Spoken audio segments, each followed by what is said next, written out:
Қайырлы күн баршаңызға. Бүгін сіздермен осындай ең оңай пицца жасап түрмен бөлісетін боламын.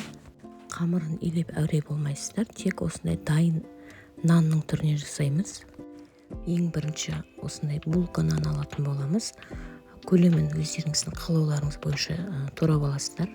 Мен өз жағдайыма өзіме ыңғайлы етіп, балаларым жегеніне байланысты дәл осылай турап шықтым.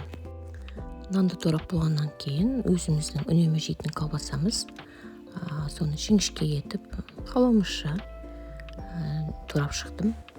Қамырдың көтерілуін күтпейтін, асығыс кезде жасай салатын ең оңай пицца түрі осы. Ары кетсе 20 минутта дайын болады. Енді осылай нанды барлығын турап шыққаннан кейін печканың тарелкасына осылай барлығын өз қалауымша салып шықтым. Үстінен колбаса қойып, печкаға қойып алатын боламын. Негізі нанның үстіне алдымен кетчуп пен майонез араластырып, немесе салат, өздеріңізге ұнайтын салат түрін жабып жіберсеңіздер де болады. Мен бірінші жасаған кезде дәл осылай кетчуп майонез араластырған едім, бұл жолы араластырмадым. Енді осылай барлығын қойып шыққаннан кейін жоғары градуста қызып тұрған печкамызға салып шығатын боламыз. Жай ғана пицца емес, булка нанның күйгенінің өзінің әдемі дәмі болып тұрады. Мен бұл жерде кетчупты астына жақпағандықтан үстіне жаға салдым. Негізі нанның бетіне жақсаңыздар болады. Енді кетчуптың колбасаның бетінен толық жағып шыққаннан кейін енді сырды өткізетін боламыз.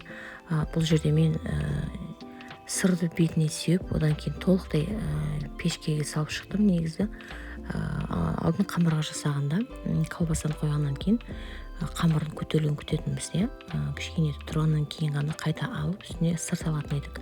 Енді бұл жерде қамыр болмағандықтан, дайын нан болғандықтан бірден колбасаның бетіне сырларды салып шықтым. Бұл жерде өздеріңізге ұнаған колбаса, өздеріңізге ұнайтын кез келген сырды қойсаңыздар болады. Енді осылай толықтай сырды бетіне қойып шыққаннан кейін қызып тұрған пешкеге ең жоғары градусқа қойып шықтым. Міне нәтижесі осындай болып шықты. Өте керемет.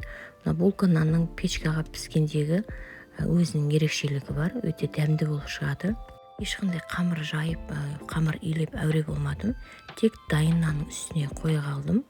Енді міне пицца дайын. Балалар өте жақсы үйреніп алды. Өте ыңғайлы, әсіресе асығыс кезде өте қолайлы екен. Дәл осылай жасауды үйреніп алсаңыздар, өте тиімді вариант деп айтар едім. Жасап көріңіздер, дәмі де ешқандай кәдімгі пиццадан айырмашылығы жоқ. Жасап көріңіздер, ұнап жатса маған лайк басып, комментарий жазып қолдап кетіңіздер. Астарыңыз дәмді болсын.